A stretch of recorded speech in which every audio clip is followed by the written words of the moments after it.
Okay, I just went through the first part of Matthew 25 about the 10 virgins. The second one is the parable of the bags of gold. This is going to be a real deep Bible study. Before I start,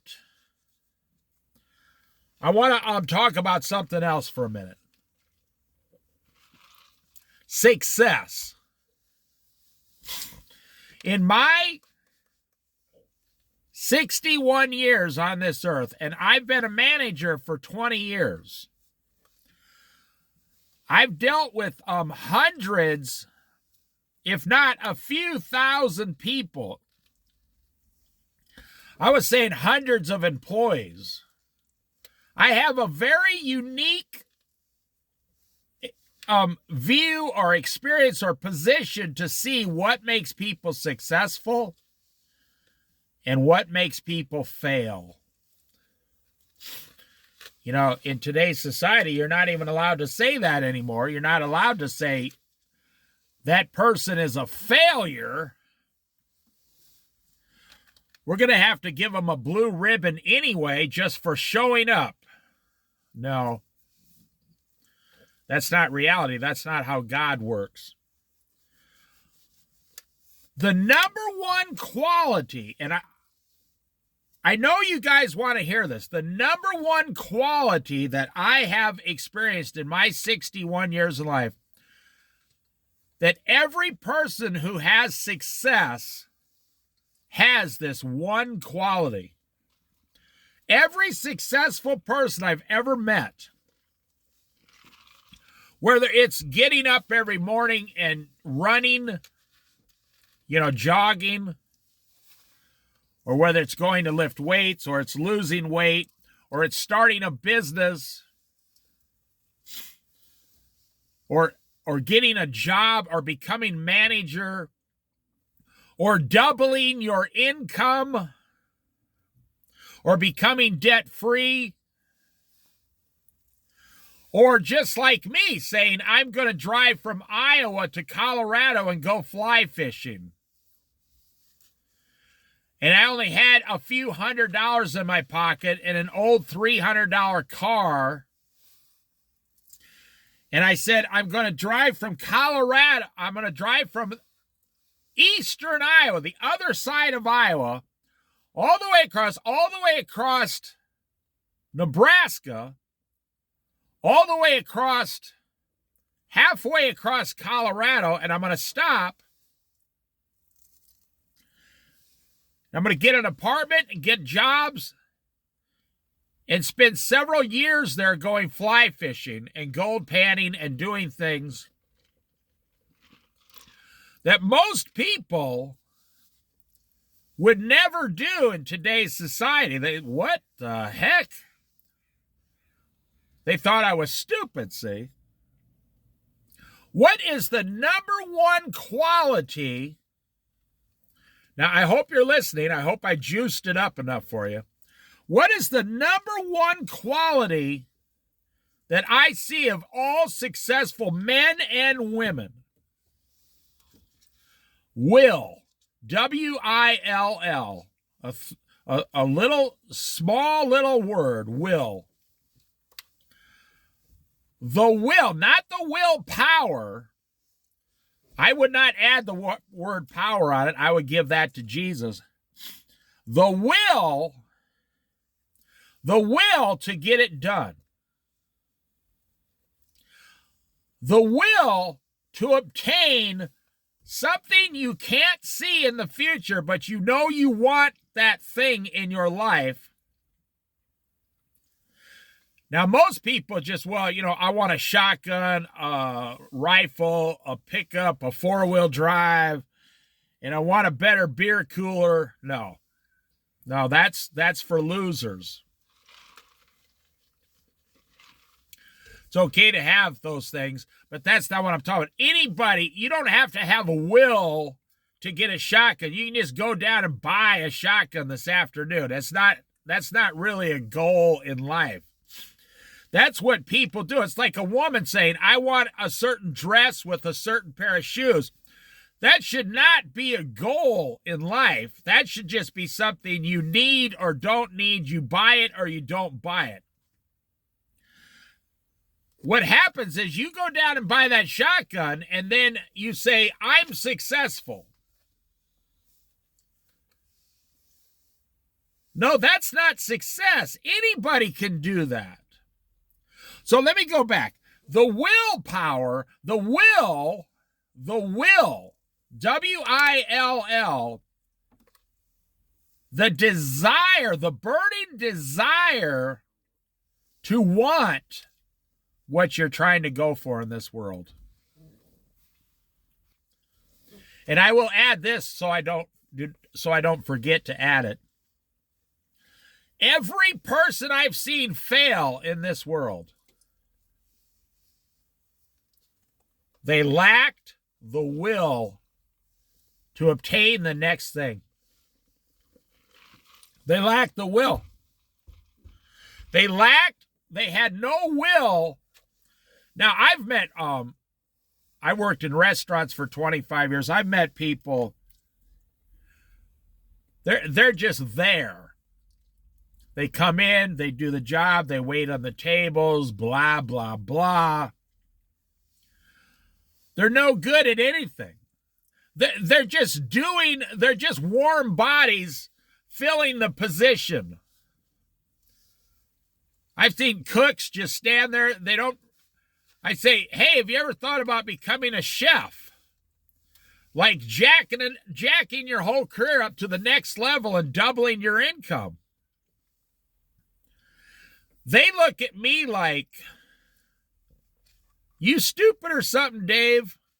Why would I do that? Why would I go do all that extra work? I'm fine now. I'm just going to go home and drink me a beer and smoke some pot.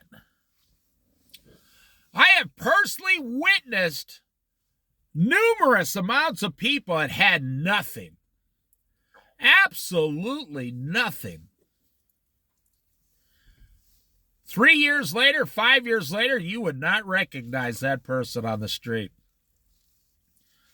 I knew a Mexican woman who had nothing. But she knew she could clean houses better than anybody else alive. So she started this was in Colorado, she started a house cleaning business. She got a car. And, I mean, everybody loves a Mexican woman to come and clean your house. You don't care if they can speak English or not. All these rich ladies loves that. Because these Mexican women do a fantastic job cleaning your house. At least that's my experience. So this woman went out. She got a few houses while she was still working at like a motel job cleaning rooms for like $6.50 an hour back in the day. People don't realize minimum wage was only $5 an hour. It wasn't that long ago. 20, 30, 40 years ago, minimum wage was so low. How did people survive? You know, my dad told me we're going to put a wood stove in the basement and start splitting some wood. He said, do you want to help me? I said, yeah, that sounds fascinating. And he built his own log splitter. We drove out to this farmer's creek in the pickup and got the wood, sawed it. And so for like 8 years, I didn't know how strong I was. I just kept lifting these logs into the truck. You know, we never weighed them. I never knew anything about it. And from age 13 to like 20, I became extremely strong just standing there. We did 150 pickup loads of wood. Now that means we had to go out to the field 150 times. My dad would use the chainsaw, put the wood, and I'd pick the wood up, and you'd have to carry it over to the truck, these big logs. I guess I was just a stupid farm kid. I didn't know how much they weighed, you know. And I'd put them in there. Then we had to take them home and take them off the truck. Then we had to pick them up and put them in the splitter after they dried out for a while. Then we had to put them on the loader of the tractor and take them up to the small window to our basement and put them through a chute down into the basement next to the wood stove that heated our house. So you see, it's not really like we did 150 pickup loads. No, I had to throw them in there, then take them out. That's 2. And then pick them back up. That's 3 to split them. Then put them back in the loader, the John Deere tractor. That's 4. And then put them in the basement. That's 5. So 150 times 5 is 750 pickup loads of wood. I did that 750 times. I mean, I never even realized it. But it's only 150 pickup loads of wood. But to get one genuine pickup load, you got to do 5 processes. So this woman, she started cleaning houses. Then she hired her sister. Then she hired 2 of her friends. 5 years later, she had 25 employees working for her.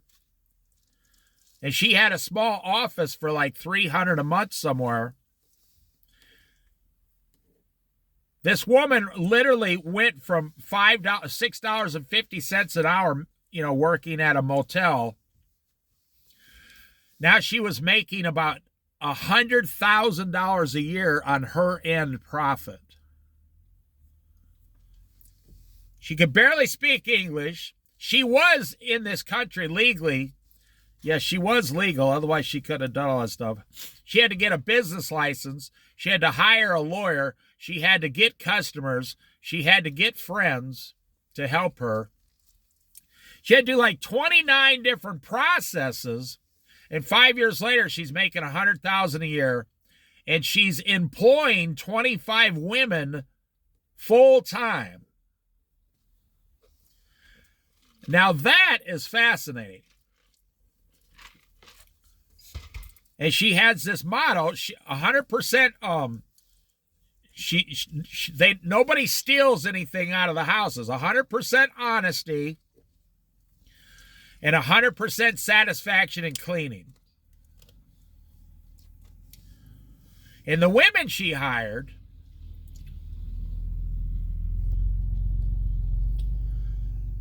you know, they were working for $6 an hour, and now she was paying them like $11 an hour. But they had to use their own vehicle. Usually she would send 2 women out together like disciples almost. And also for the safety of those women, she would send 2 women out. And they would clean one entire house in like 2 hours. Oh, it was fast because they had regular customers.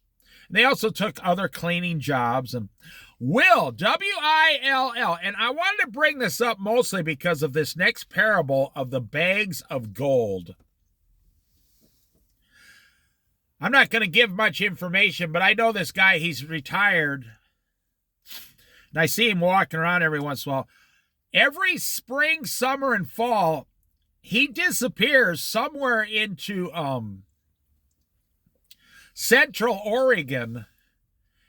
Now, he's retired. He's on Social Security. He doesn't need the money.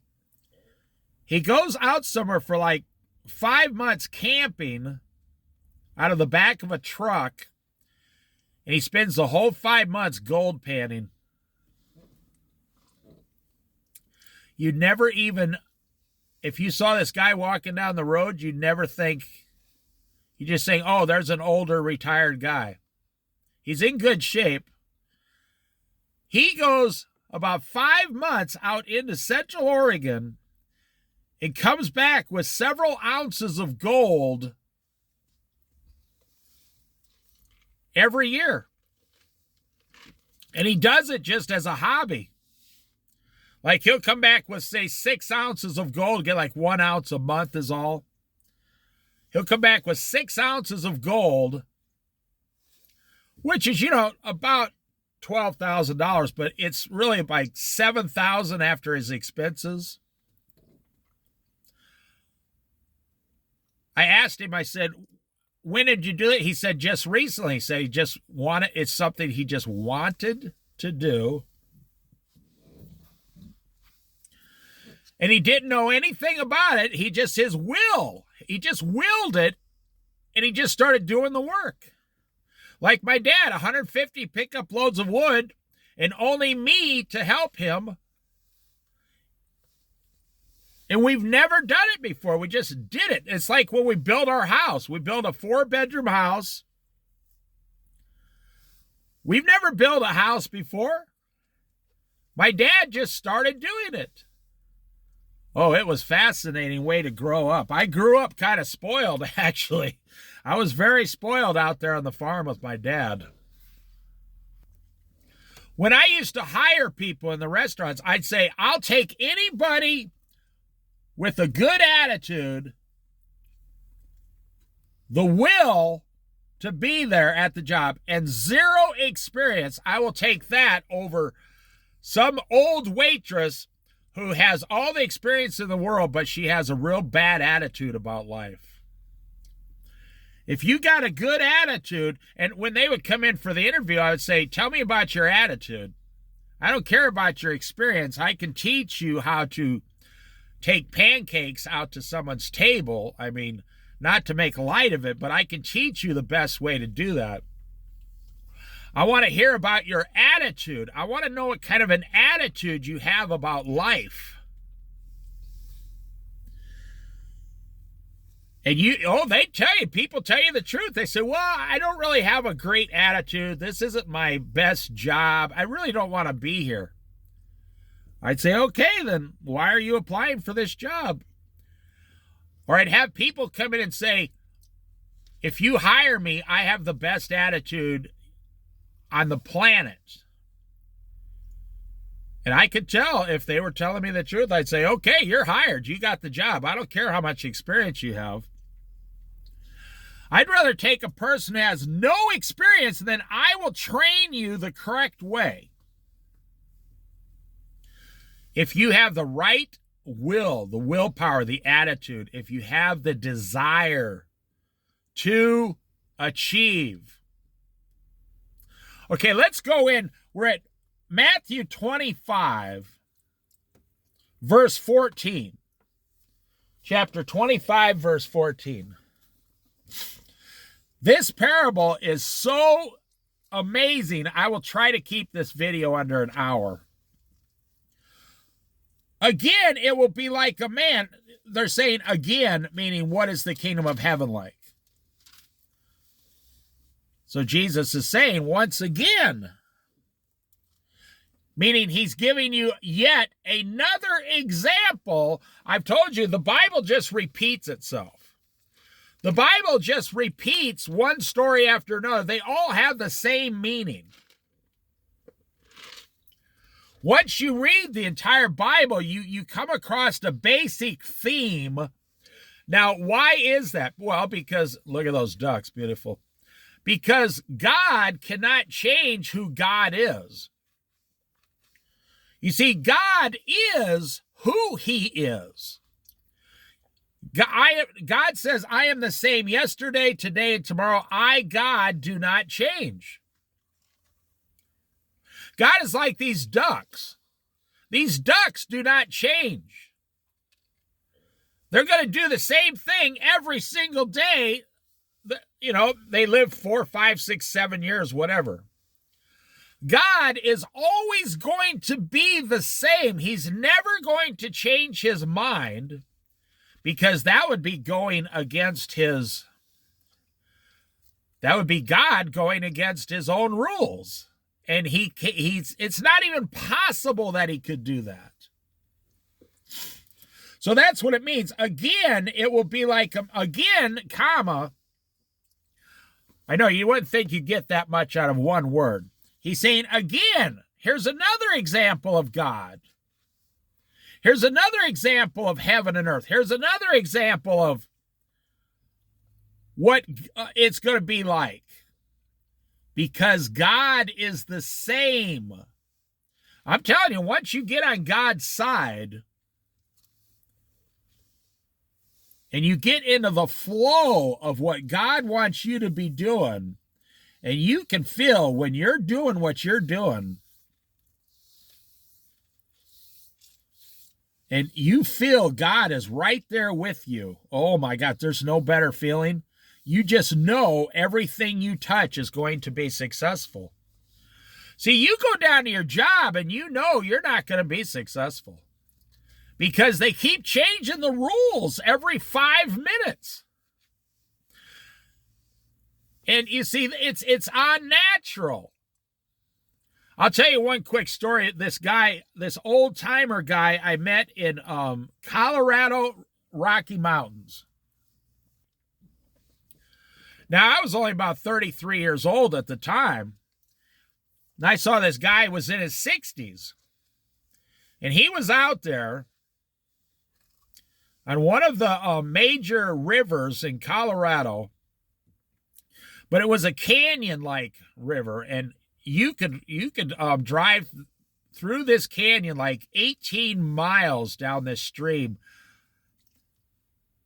Big boulders. I mean, it was the most beautiful place. Dirt road, 18 miles all the way around. And the stream followed the entire way. And it was in central Colorado, and I'm out there. And I have like a $30 fly rod and everything. Mostly I like to catch trout, not really fly fishing, but with spinner fishing or lure.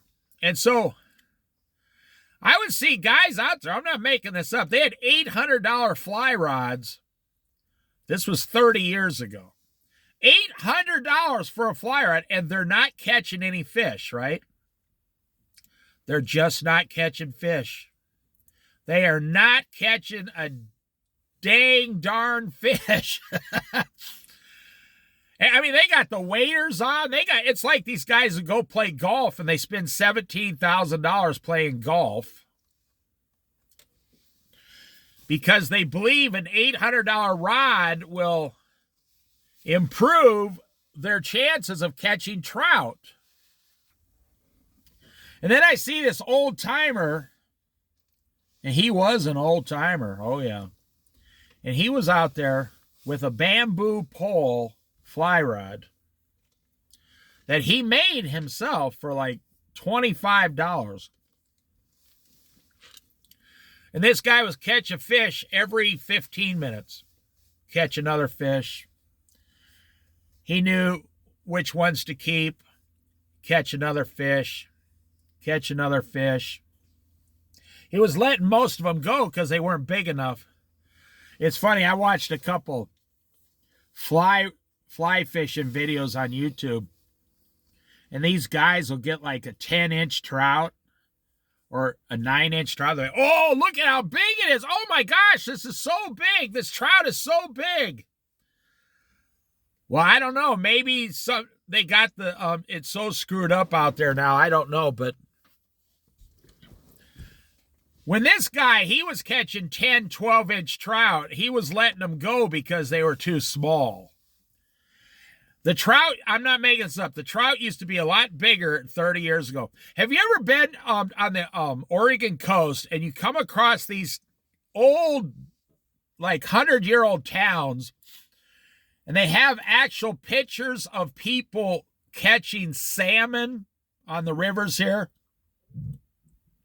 And some of these salmon are 4 foot tall, and they weigh 75 pounds.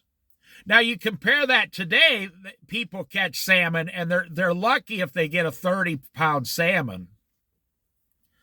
It's usually like 25 pounds, and, I was talking to an Indian 20 years ago, and he said, now, this guy was 80 years old 20 years ago. And he said in Oregon on the Siuslaw River, when he was a boy, so he'd be 90 today. So this was 80 years ago from today. in the 1940s. He said the salmon were so thick on the Siuslaw River, you couldn't drive a boat across it. That's how thick, 80 years ago, that's how thick the salmon were on the river. So this guy's catching, and I'm watching this guy. You know, I'm trying to figure out how he's doing it when all these other guys with fancy, fancy smancy things, they have everything. Now, every story I'm telling you here is going to go to the parable we're going to study here. So the guy comes out with 3 trout. I mean, bigger than my arm. And he says, yeah, I see you were watching me, trying to figure it out. And he enjoyed it, I said, yeah, I'm wondering how you're catching all these, and those guys over there aren't catching anything. And he told me. I told him I was from Iowa. I didn't know anything about fly fishing. He said, you have to be quiet when you're fishing. Very quiet. Move into the stream slowly. He said he was born and raised in that area. He had a small cabin nearby, and he comes down there like 5 days a week to catch his dinner. This guy was there to catch. He said he was going to go home, cook some trout, some potatoes, and that was about it. This guy knew that river so well. He said, I pretty much know where all the trout are and stuff. He said, but the main thing I can tell you is those guys, those fancy guys down there, they're just here for weekend stuff. If they don't catch their food, they'll just run down and buy a pizza or something with all their buddies and drink beer all night. He said, you have to be extremely quiet. Move into the stream quietly, gently. He said, become like the river. Let your line just flow down the river towards the trout.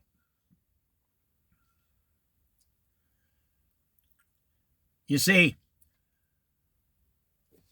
let's go into this parable, and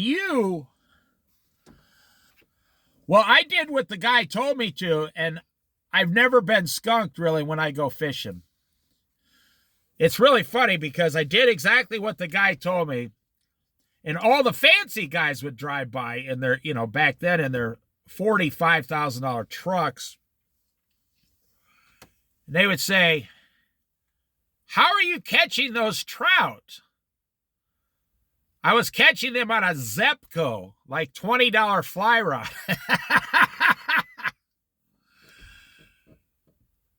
But I would never tell anybody. I would say, oh, just lucky, I guess. But I knew they were making so much noise. They scared the fish away. And I would slowly do what that old-timer told me. This is how I learn in life. I just find out someone who's successful, and I walk right up and start talking to them. And then I imitate what they do. Isn't that what you're doing with Jesus? Imitating what Jesus does to become successful in God's eyes. Again, it will be like a man going on a journey who called his servants and entrusted his wealth to them. So you are the servant. The man going on a journey is Jesus Christ. In another gospel, it says a king went away. So Jesus is entrusting his wealth with you. Have you ever thought about that? This parable of the bags of gold, but there's another one, the parable of the talents. It's the same story. That everything you own isn't yours. Jesus owns it. And he has entrusted it with you. He's trusting. Entrusted means he's trusting you. You're doing the same thing. You're supposed to be giving your children a weekly allowance. And you're supposed to have a list on the refrigerator of how much each job pays. And you're not supposed to assign them any specific job, like take out the garbage because I told you. Nope. No. That is backwards. You're supposed to put up on the refrigerator the job posting. Like when you go apply for a job, you're teaching them to apply for a job, your children. And you're supposed to say, taking out the garbage. That includes taking out the garbage, cleaning the inside of the garbage can, letting it dry, replacing the plastic bag in the garbage. That job pays 50 cents or 40 cents or 25 cents, whatever you want it to pay, because you're the one offering the job.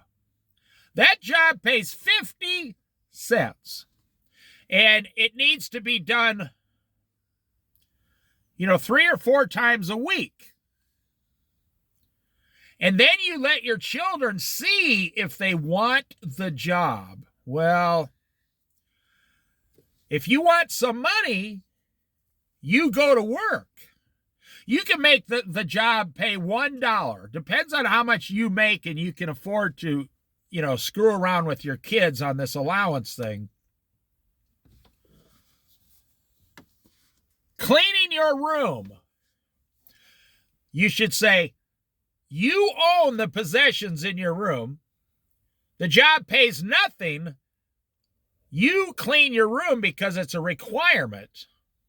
Or by cleaning the bathroom, okay? That job might pay $3 because it's going to take a half hour. Oh, you have no idea how much you could teach your kids about the real financial world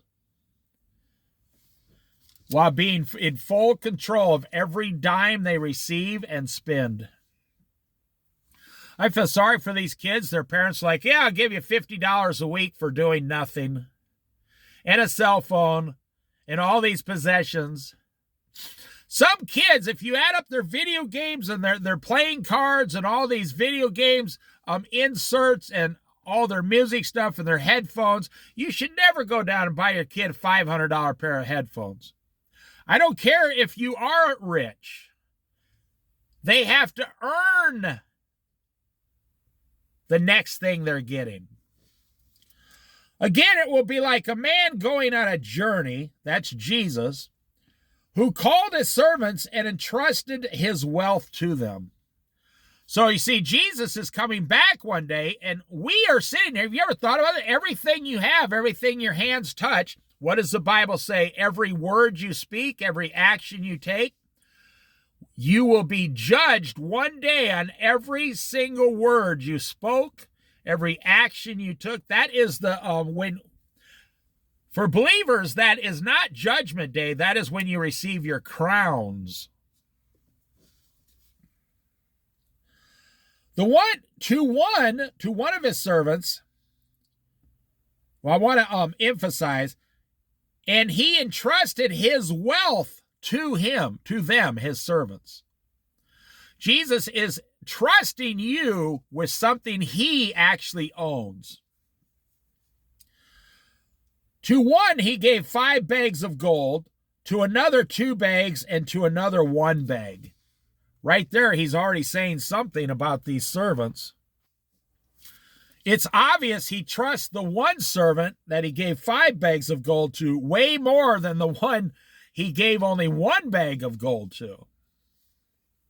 He already knows before he left. Okay, now I want to get into that for a second. Why did he entrust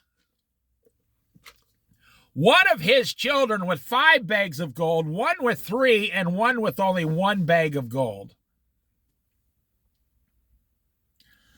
Because Jesus knows, God in heaven knows if you are a 5-bag trustworthy, 3-bag trustworthy, or a 1-bag trustworthy kind of a child. I'm not even going to say servant. You are God's child, and he knows in advance, okay, this child here is lazy. And if I give this child too much money, they will actually destroy themselves. It's kind of like the prodigal son said, came to his father, give me my part of the inheritance now. And what did he use it for? He completely destroyed his entire life until he came back, begged the father for forgiveness. So each child, so you ask yourself, how come other Christian believers have more than I do? Well, the hard reality is maybe you're not trustworthy. Maybe you cannot be trusted. I mean, be honest with yourself. If you're sitting there holding God's money, right? You got paid, whatever. You got $1,000 on you. I'm not saying you make $1,000 a week, but let's just say you got $1,000. And you look at pornography. Boom, right there. God says you can't be trusted. You say, well, what's that got to do with money? Oh, everything has something to do with everything else. You can't run up to God and hit him in the big toe with a hammer and then claim, well, I didn't hit your arm or your fingers. No, you hit him in the toe with a hammer. If God hits you in the toe with a hammer, you wouldn't be caring about your finger. See, you can't say, well, I got this $1,000 God gave me, and I'm trustworthy with that, but I'm not trustworthy over here because I keep looking at pornography. God doesn't separate the two.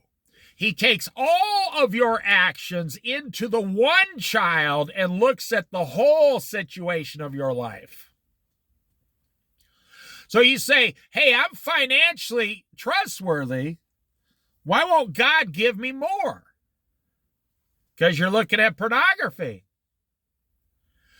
You want to stop your blessings? And I'm telling you, a lot of people have found this out the hard way, the very hard way. Commit adultery against your spouse. You will go on a 3 to 5 year complete stoppage in the eyes of God. He will stop you, hold you in one place. This happened to King David. As soon as he committed adultery, for several years, his life completely changed in a negative direction. He lost the first child, which that first child is probably in heaven, but you want to stop all the blessings God's giving you, I guarantee, from 1 to 3 years. Just commit adultery. And that's what I'm saying. Why would that affect your finances? Because God knows his children. He knows what you're capable of handling. And guess what? This is a hard lesson. He knows what you are capable of destroying. He knows. You know why most guys have bachelor parties? Because they have too much money. If you had $100 and you wanted to throw your friend a party, you might go out and get $100 worth of beer and pizza and sit around and just have a bachelor party. But if you got $3,000 or $4,000, you're going to have the strippers come over, the naked women, you're going to have all kinds of freaky stuff at the bachelor party because you have too much money. That's why he never gave the one servant that he gave a 1 talent to. He never gave him 10 talents. Now, a talent, back here, okay, let's see. To the one he gave 5 bags of gold, the other 2 bags, and to another 1 bag. Now, it's told that 1 bag of gold was like 1 year's wages. So he walked up, he said, I'm going to be gone a long time. he called his 3 servants and gave to the one he gave 5 years' wages. So if you make $50,000 a year, he gave that guy $250,000. Under the specific instructions, I will be back one day. One day I will return, and I want you to make me a profit. I don't care if he comes back, he gave him $250,000, he returns 10 years later, and the guy gives him just doubled his money, gives him $500,000 or $350,000. He still made him a profit. Now, this is so deep, I don't think I'm going to be able to get it under an hour, but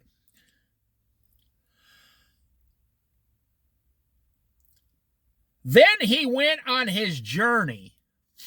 Jesus is in heaven now, waiting for the Father to say, the rapture is going to occur. It's time now. But what we are doing is waiting. What are you going to do with what you've been entrusted with from now until the rapture? And on that day, there's going to be some kind of an accounting. The man who received 5 bags of gold went at once and put his money to work and gained 5 bags more. Now check that out. He went at once and gained 5 more bags of gold immediately. This man immediately went to work with the $250,000, the 5 bags of gold, and he immediately doubled his money over a short time. Because this man says, okay, I don't know when the master is going to return, so it's better if I get to work immediately right now. Now, if someone gave you $250,000, it's so easy to double that money within 3 or 4 years, especially if you're buying and selling, or if you're just buying and selling the gold with other people. I mean, it's not that difficult to do. You know, you're listening to me say it's easy to get 100% interest within 3 years. That's not what I said. You can't get 100%. You can't get 30% interest on the stock market every year. That's not what I said. Listen to what it says. Listen. The man who received 5 bags of gold went at once and put his money to work. W-O-R-K. He did not give his money to the stock market hoping for good returns. No, he physically went to work, taking and using the money to double the money. Maybe he went out and bought 5 repossessed houses, built them up and resold them and doubled his money. Whatever it was, he was physically working. Maybe he opened up a 7-Eleven and in 3 years he doubled his money.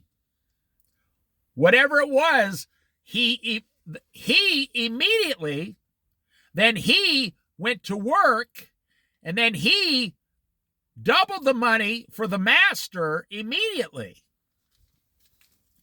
Does that tell you the qualities of this man and why he was given more than the others? There you go. Does that not tell you about yourself? If someone gave you $250,000, would you immediately get busy, go to work, and double the money in 3 to 5 years? Thinking, not for yourself, but thinking the master is coming back. And I'm going to be held accountable for this.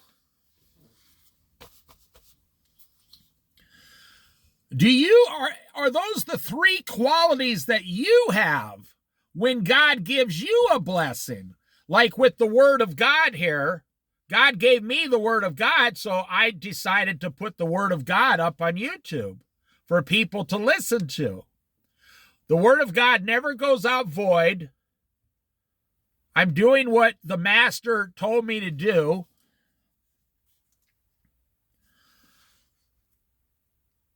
You know, God told me a long time ago, give up money and He will supply everything I need. And I did what He told me.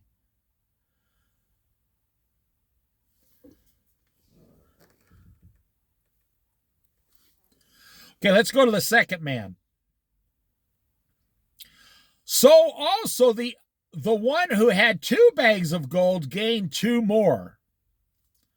Now, it doesn't say much about him. It just he went straight out and got 2 more bags of gold. Another thing I want you to understand here, do you notice that the Master, God, Jesus, in this example, is holding each man separately accountable for their own individual actions. The guy with 5 is not accountable for the lazy sluggard with only 1. I like that. I like the fact that I'm going to be held accountable for me, and I'm not going to be held accountable for all my neighbors. I'm going to be held accountable for myself only. The man who had received 5 bags of gold went at once and put his money to work and gained 5 bags more. So also the one with 2 bags of gold gained 2 more. But the man who had received 1 bag went off, dug a hole in the ground and hid his master's money. Now, I have a different take on this you've never heard before.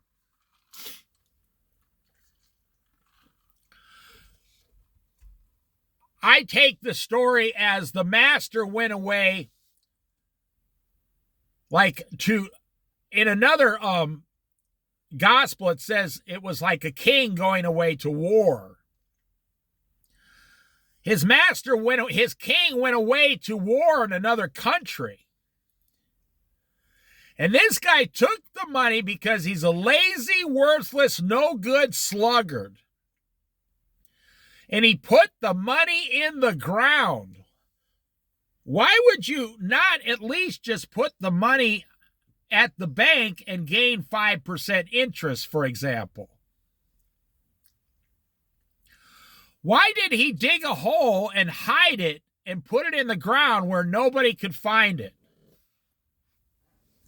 Because this guy, he was secretly hoping that his master would never come back. When you are a lazy sluggard, your brain also becomes a lazy sluggard. He could have put the money on interest at the bank, gaining money. And then if his master never returned, he would still get to keep the money. It would still be his if his master went away and was killed in war. He would still get the money, but he would now give himself more money. When you are a lazy, worthless, no good sluggard, your whole being, your whole life, like a guy standing on the corner with a sign. He's holding a sign, I need help. And 100 foot away at the store is a sign that says, help wanted. Now hiring. The very same thing he has on his cardboard sign is 100 foot away is his solution. Why will he not go in and apply for the job? Because he's a lazy sluggard. You know, the seeds you plant is the fruit you grow. If you start planting seeds of laziness, you will grow fruit a whole life full of laziness. Why would this idiot put the gold in the ground? I mean, he could have had the gold melted down into some jewelry and walked around like, hey, I'm Puff Daddy or whatever. I'm being 100% serious. He could have bought a car, a nice carriage, all this stuff, some horses. Because this guy was hoping that his master would never come back. After a long time, the master of those servants returned and settled accounts with them. That's a good day for two of them, a real bad day for the lazy sluggard. I'm telling you, there's nothing God hates more than laziness. God hates laziness. His own children who just sit there and like, I'm not going to do anything. I knew spoiled kids like this when I was growing up. Their parents were very wealthy.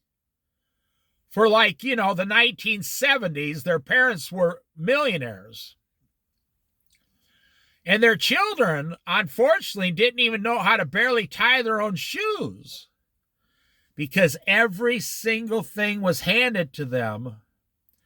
And unfortunately, their parents had the attitude, I suffered in my life, but now that we're millionaires, I'm never going to allow my children to ever suffer again. Oh, so you just made your children completely stupid and lazy.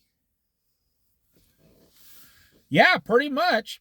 After a long time, the master of those servants returned and settled accounts with them. The man who had received 5 bags of gold brought the other 5. So he shows up with 10 bags of gold. You have to understand, these guys also used this money for their living expenses. This guy actually didn't make 5 more bags of gold. He made more than that because he had to pay for food, shelter, housing. Or he was in one of the master's houses watching it. But he still had to buy the food and all this stuff. Let's say the master, it says he was gone a long time, maybe 3 years, 5 years, 10 years. This guy had to feed himself and clothe himself, and he probably had a family. So he made more than 5 bags. He also made enough to give himself a yearly income to live upon. The man who received 5 bags of gold brought the other 5. Master, he said, you entrusted me. You entrusted me with 5 bags of gold. See, I have gained 5 more. His master replied, well done, good and faithful servant. Now, every minister I hear on the radio, they say this phrase right here, well done, good and faithful servant. That is their only goal in life, to have Jesus say to them when they are in heaven, well done, good and faithful servant. We started this Bible study with willpower, the will. That is what most ministers and preachers I know, they will. It is their goal, their ultimate will, that Jesus say, well done, good and faithful servant to them.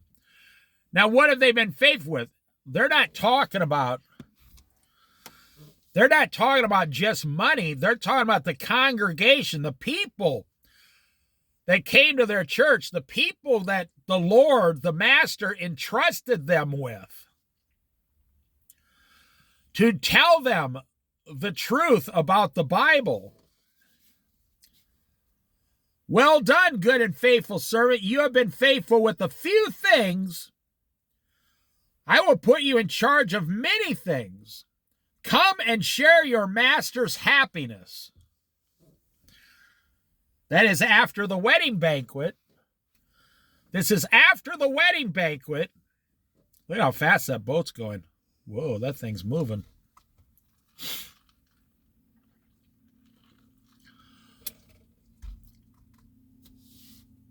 The Lord, the Master's, Jesus' happiness for all eternity with his children.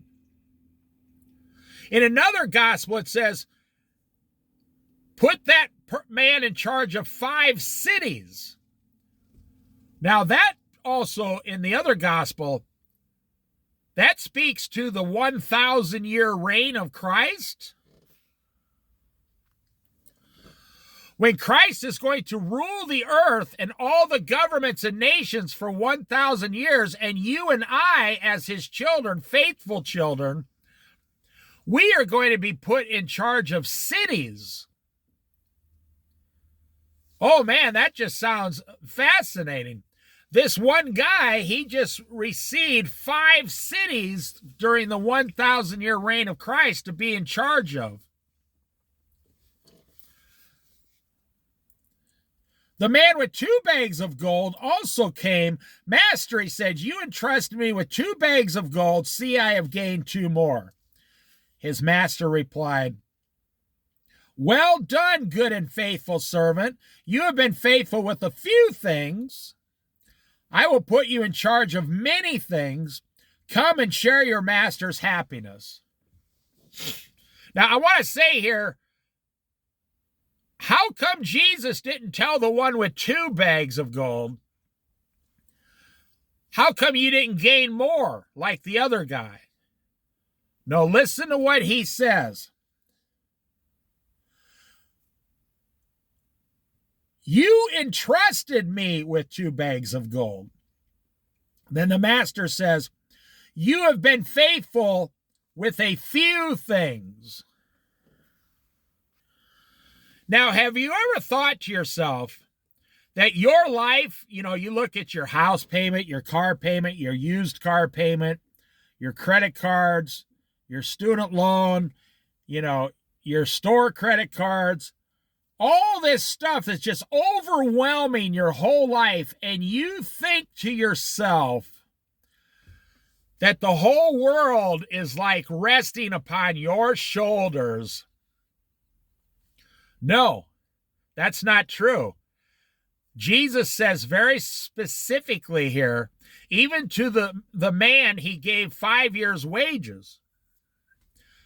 He said very specifically, you have been faithful with a few things.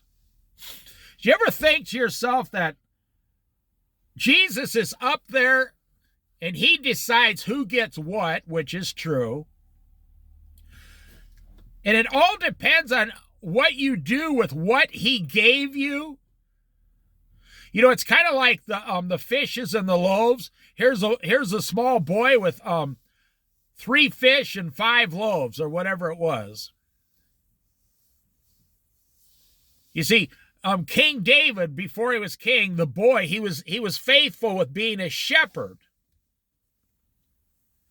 You see, you feel like you're overwhelmed in your current situation of 2023. But God is looking down at you and smiling, saying, I have not given you enough to be overwhelmed. I've only given you just a few things, and you can't even handle them. And that is the truth of the matter. You are not being given millions and millions of dollars. If you were given $1 billion, it would be a small, tiny amount compared to all the money in the world that God has passed out. So you go to your job $50,000 a year, you and your wife, and after taxes and health care and all this stuff, you bring home $50,000. Do you realize the small, tiny amount you have been entrusted with? You ever think about this? If you and your wife bring home $50,000 a year, every 20 years you made $1 million. So the guy with 5 bags of gold, he was only given $250,000. God is giving you and your wife $1 million every 20 years. If you are married 40 years and you work the whole 40 years, you and your wife, you are given $2 million take-home pay. You were given $2 million. You were entrusted with $2 million. And I've tried to tell people this before, and they say, oh, I don't have $2 million, Dave. But you will make $2 million in your lifetime. My parents were lucky, to make like $800,000 in 40 years. Today, we get paid $2 million. If you make $100,000 a year take home, in 40 years, you will make $4 million. So why don't you have at least $1 million left? Because you went out and bought houses and cars and useless college educations and trips, and you went to Disneyland. I'm always amazed how many Christians go to Disneyland. I believe in Jesus, but I visit Mickey Mouse. Huh? It doesn't even make any sense. Now look here. His master replied, well done, good and faithful servant. You have been faithful with a few things. I will put you in charge of many things. Come and share your master's happiness. Jesus is saying what you do on this earth is going to determine what you're in charge of in heaven for all eternity. Then the man who had received one bag of gold came. Master, he said, oh, here we go. We got to listen to this story. Here comes the big story. The dog ate my paperwork, my homework. My dog ate my homework. My sister broke her leg last night and we had to go to the hospital, or my parents are getting divorced, or whatever it is. Now listen to this guy's excuse. It's not even an excuse. He just comes right out and says it. This lazy sluggard is just as dumb can be. First of all, he hides the money in the ground, which is stupid. He could have been getting interest on it. Then the man who received one bag of gold came. Master, he said, I knew that you are a hard man. Wow. Very first thing he says was to blame his master. How well is that going to go for you? You ever had to go to court? I don't know, for a speeding ticket or whatever. Or you see those videos online, someone's in court and the guy starts blaming the judge for all of his problems. That's what this guy with one bag of gold is blaming the judge. He's blaming his master for his problem. That has never worked in the history of the world. Cain and Abel. Cain, the one who killed his brother, started blaming God. He killed his brother and started blaming God. This guy hid his one bag of gold in the ground, $50,000 in our example here. And now he's going to blame God, blame his master for it. Watch. Then the man who had received one bag of gold came. Master, he said, I knew that you are a hard man. What, are you trying to get fired here? Harvesting where you have not sown and gathering where you have not scattered seed. That's not true. That's a lie. He's saying his master gathers where he is not sown and harvests where he's not planted seeds. This guy doesn't realize when his master gave him the $50,000 in gold coins, that was his master planting the seeds to get a harvest later. This lazy sluggard servant doesn't even realize the master planted the seeds in him. but he snuffed them all out. I knew that you are a hard man, harvesting where you have not sown and gathering where you have not scattered seed. That's not true. That's a complete lie. God has given, on the last day, when Jesus says, I will tell you plainly, I never knew you, get away from me, depart from me. Does the rain not, the Bible says, does the rain not fall on the believers and the non-believers? Do you know, as a non-believer on this earth, you are given money, you're given air to breathe, a place to live, a country to live in, you're given clothing. Most non-believers have a car, a job, cell phones, everything in their house. Do you know non-believers are given almost exactly the same amount we are given as believers? So for this guy to say that the Lord does not plant seeds or harvest is a complete lie. The master did plant the seeds. Okay. So I was afraid and went out and hid your gold in the ground. See, here is what belongs to you. Oh, ho, ho, ho, ho. Now, when I first read that, I thought, okay, well, he gave him the money back. But then when I got older and just kept studying the Bible more and more and more, I realized that just giving God back what he gave me is not enough. Just giving God back what he gave me. So God gave me $50,000 in gold, and then I hide it in the ground and just give it back.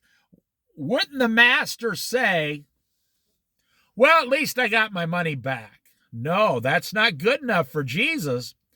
Jesus says, it's almost the only example I can really think of. If the Lord gave me 100 apple trees to go out and plant, and then he left,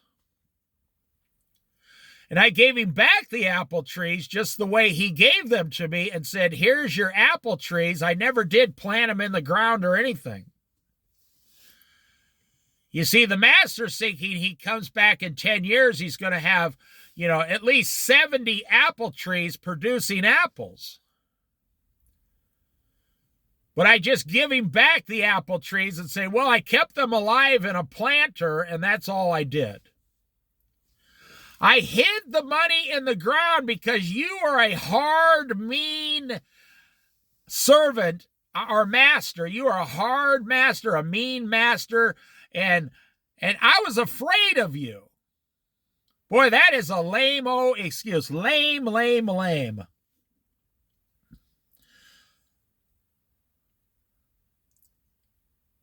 I hid the gold in the ground. See, here is what belongs to you.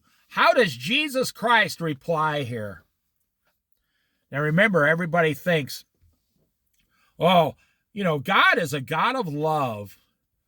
He would never do anything to anyone. He'll just give us all flowers and roses for the rest of eternity. There is no such place as hell. Hell does not exist. That's all lies, my friend. It's lies. Listen to what the master, his master, the King of Kings, Jesus Christ says. His master replied. Now, you never want to hear this. Remember up there, I said, well done, good and faithful servant. You have been faithful with a few things. I will put you in charge of many things. Come and share your master's happiness. Jesus is always going to be the master, always. His master replied, you wicked, lazy servant. So you knew that I harvest where I have not sown and gather where I have not scattered seed. And then there's a question mark, which means the master is not admitting to it. He's using the guy's words against him. He's saying, oh, so you're claiming here that I am a wicked master.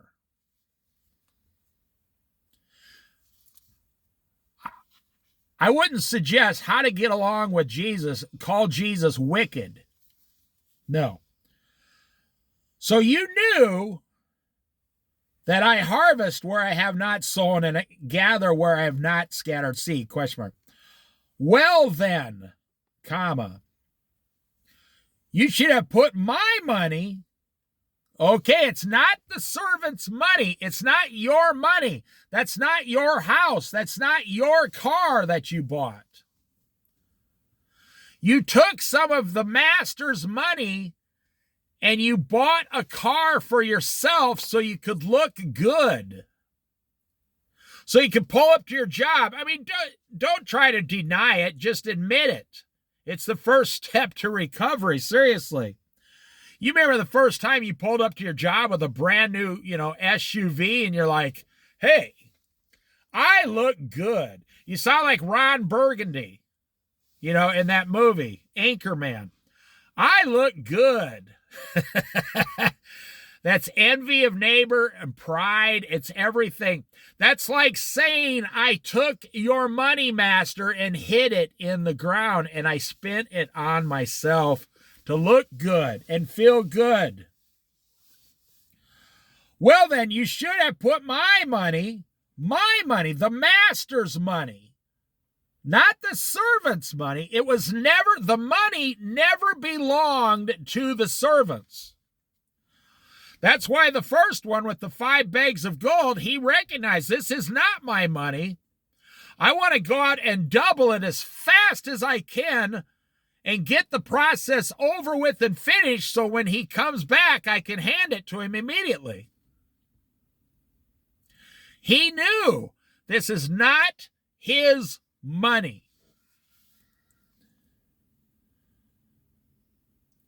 Then you should have put my money on deposit with the bankers so that when I returned, I would have received it back with interest.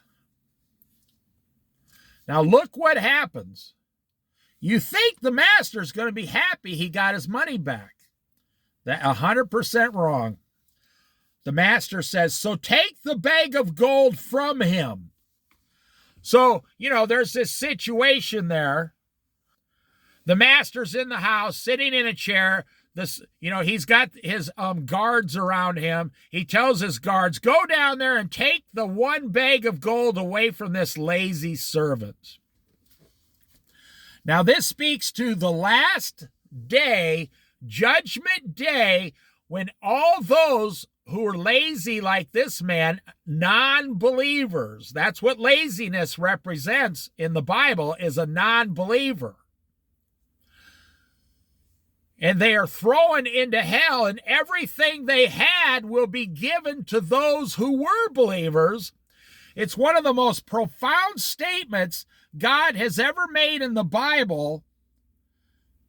You can't come up with a more profound way of thinking than what God does here. Now watch. So take the bag of gold away from him and give it to the one who has 10 bags of gold. What? What does that tell you in today's society? That is not socialism, man. That's not even capitalism. That's Godism. That is Godism. That is the way God runs his personal finances. It's called common sense. I want you to take all the money away from those lazy servants. Take all their money away from them. Doesn't that sound cruel and mean? I want you to take all the money away from those lazy servants and give it to the servant who has 10 bags of gold. Now, you think God is hard and harsh? Or do you think God is truthful and just and holy. We're almost done here. So take the bag, the one bag of gold from him, and give it to the one who has 10 bags. For whoever, now here's the statement I was talking about. This, if you understand, those who have ears to hear, listen, understand. For whoever has will be given more, and they will have an abundance. Whoever does not have, even what they have will be taken from them. Matthew chapter 25, verse 29. For whoever has, that's the believers. So let me say this in a real common sense, easy way to say it. All the believers who have will be given more. And all of those non-believers, even the whatever they have on earth will be taken away from them and given to the believers, so the believers have even more of an abundance. You know, if you go back to the Old Testament, and it kind of alludes to this in Ecclesiastes and Proverbs, I saw the wicked, now that's non-believers. I saw the wicked prospering, and the person writing the story says they became depressed and oppressed by the wicked prospering so much. But then God, in a sense, says, wait for the rest of the story. Don't finish the story before I, God, finish the story. And then one day when he got a little older, like into his 50s, he looked and the wicked were no more. They didn't exist. He looked for them everywhere. And that's why I think it was King Solomon telling this story. Go down, and the wicked did not exist anymore, and everything that the wicked had spent their whole lives gathering was given to the people they oppressed. It was given to those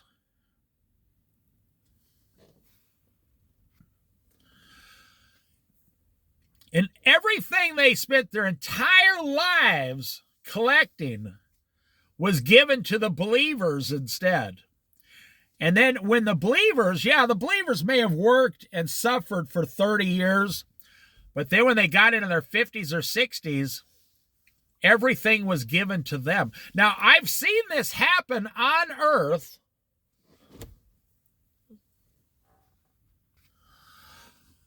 I've seen this personally happen on earth, and I know you have too. I've seen wicked parents die early, and everything they worked for is given to their children, who then start serving God. And I've seen the reverse also. I've seen godly parents, and then when they die, their inheritance goes to their wicked children, and they waste. I'll tell you a quick story here. I had a friend, his brother in California, had $8 million in the bank. Well, in bank, housing. He lived in Malibu, California, up on like the 3rd level tier overlooking the ocean. His house was worth $6 million. He was a very rich man down in California. And he had a son and a daughter. And he was on his 4th wife. The man committed suicide. He found out he had a bad medical report or something. He didn't want to go for it. I don't think he served Jesus. He shot himself in his bedroom in his mansion. So then my friend had to go down. It was his brother, and take care of the estate. And in California, you have to literally, seriously, you have to have 5 or 6 lawyers at the same time to represent each thing, and then if you get sued. So the son The man's son sued the estate. He wanted his money now. He wanted $3 million like right now, the next day. I say the man, no, it was his 21-year-old son. And he hated his father. They never got along. He was on drugs, everything. The estate went along, you know, how probates go if people start fighting a probate. 1 year later, the man was given $1 million to just go away. So he took the $1 million, went down to the beach, this 21-year-old, and committed suicide, shot himself in front of his father's house. So meanwhile, the daughter, I know you wouldn't think I know this many stories about, I'm just telling you these stories are good godly stories, they're good examples of life.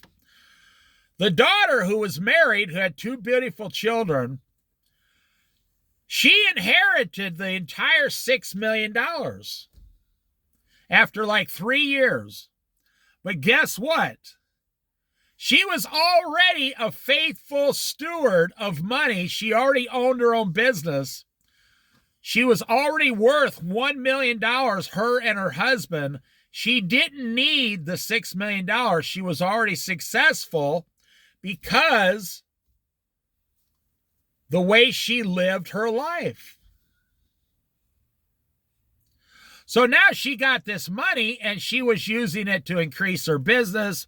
She was using it wisely. She gave some away to charity. But her father and her brother were not faithful stewards. They were only thinking about themselves. And they were not believers in Jesus Christ. So you know what happens to a non-believer when they die. People say, oh, I shouldn't bring that up. I'm not bringing it up. The Bible brings it up. The Bible speaks of hell many, many, many times. So why should I omit speaking of hell? God talks about hell. If you're a non-believer, you're going to go to hell when you die. That's just the way it is. So that's an example. I think the daughter was a believer in Jesus. And everything that was collected over 50 years, God gave to her for free for doing nothing. And she loved her father. She was faithful. She loved her father. Despite all of his problems and all of his ex-wives and all of these things, she loved her father. She was faithful, and everything ended up in her bank account. And all she had to do was just stand still and watch what God was doing. So take the bag of gold from him and give it to the one who has 10 bags. For whoever has will be given more. You know, it's funny. If you have Jesus on this earth, you are going to receive, you're guaranteed to receive a kingdom with Jesus for all eternity. You are not going to 100-fold. Whatever you have in this earth will not be 100-folded in heaven, no. Whatever you have on this earth will be 10 trillion folded in heaven. You will have so, you can't even imagine. So what did we learn here? Everything we have as believers belongs to God, and we are misusing that money. In a sense, we're spending all the money on our own pleasures. We will be held accountable for everything. The amount of cities or the amount of blessings we receive are crowns, C-R-O-W-N-S, crowns we receive in heaven, will be determined on what we did with the little bit we received here. And what else did we learn here? That although you think the whole world revolves around your house payment and your automobile payments, no, that's just because you're overwhelmed with the way you're misusing the money. If you were using it properly, like the first man with 5 bags, you would have no stress. You would be living in the truth. You would be living to increase the master's money, not your money. And we're not actually even talking about money. We're talking about the spiritual gifts you have been given. Because you're not going to take any of this money with you when you go to heaven. And you're not taking any money with you to hell.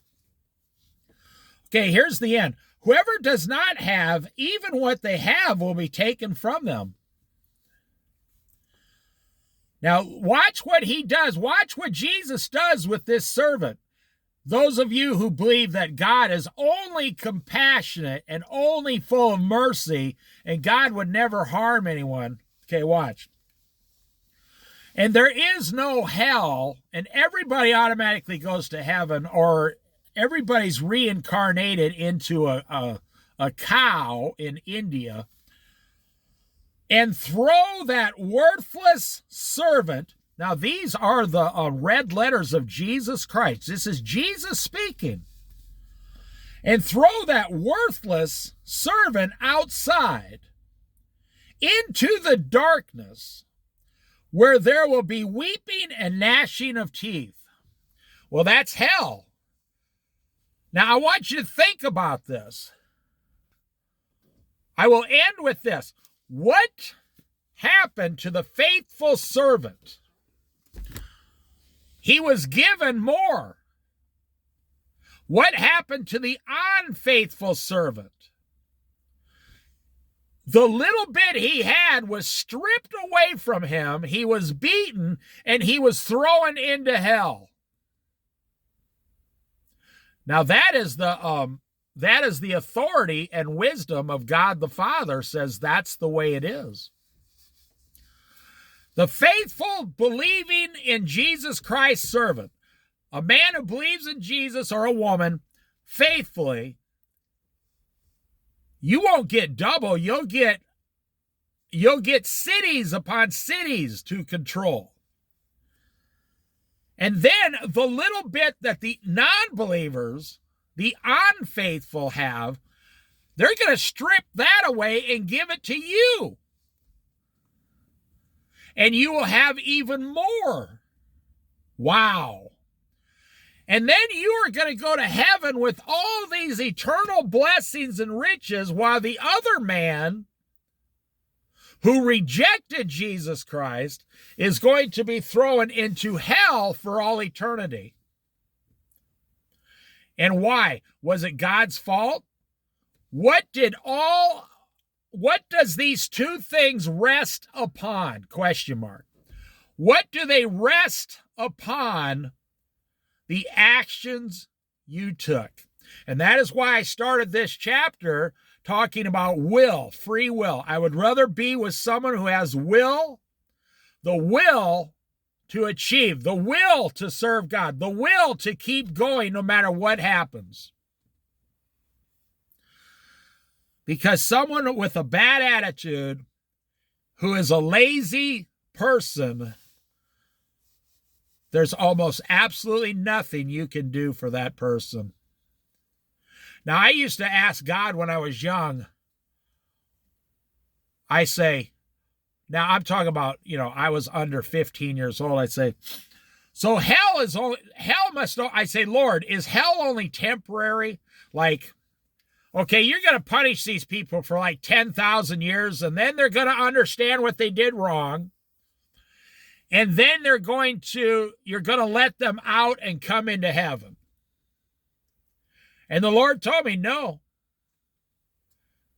Hell is eternal. They will stay there for all eternity. And I verified that with the Word of God.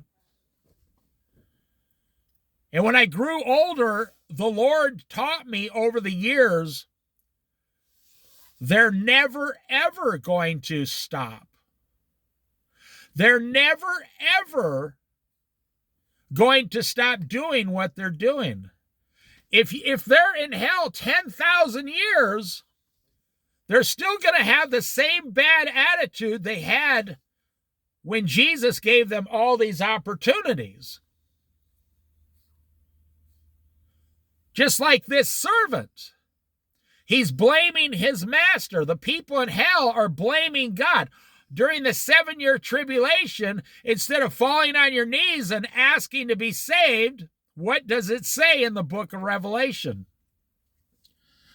They are going to put their fist up in the air and curse God.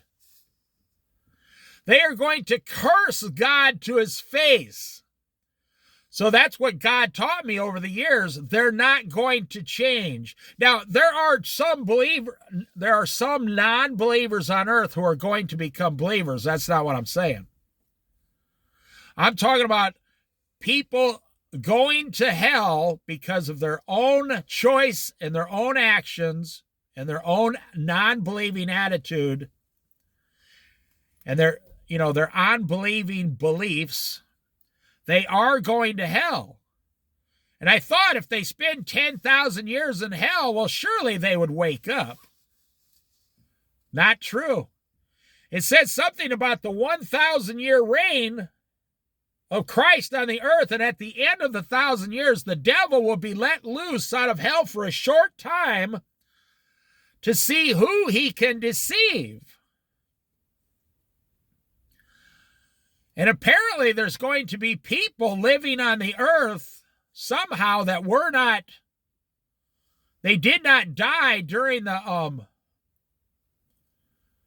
tribulation. They're going to still be alive.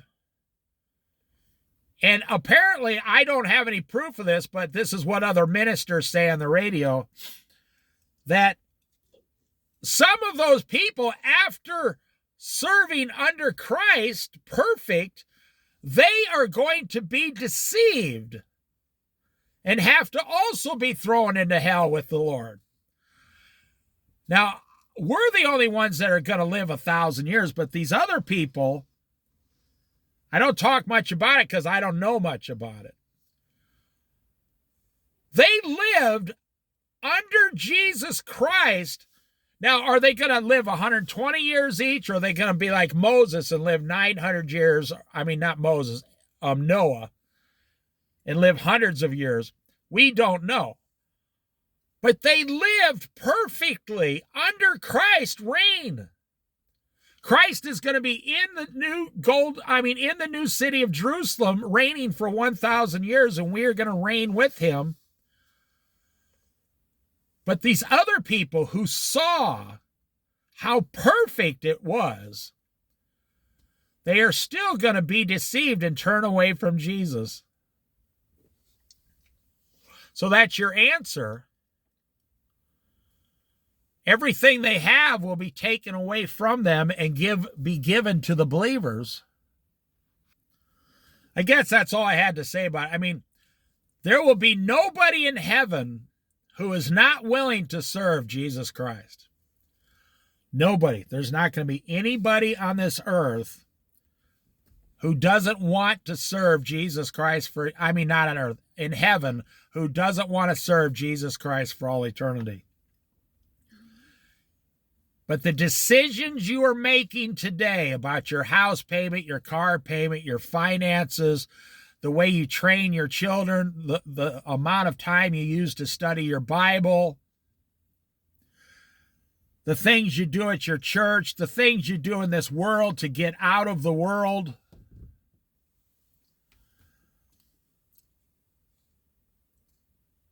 It's the exact same choices that these men given the bags of gold.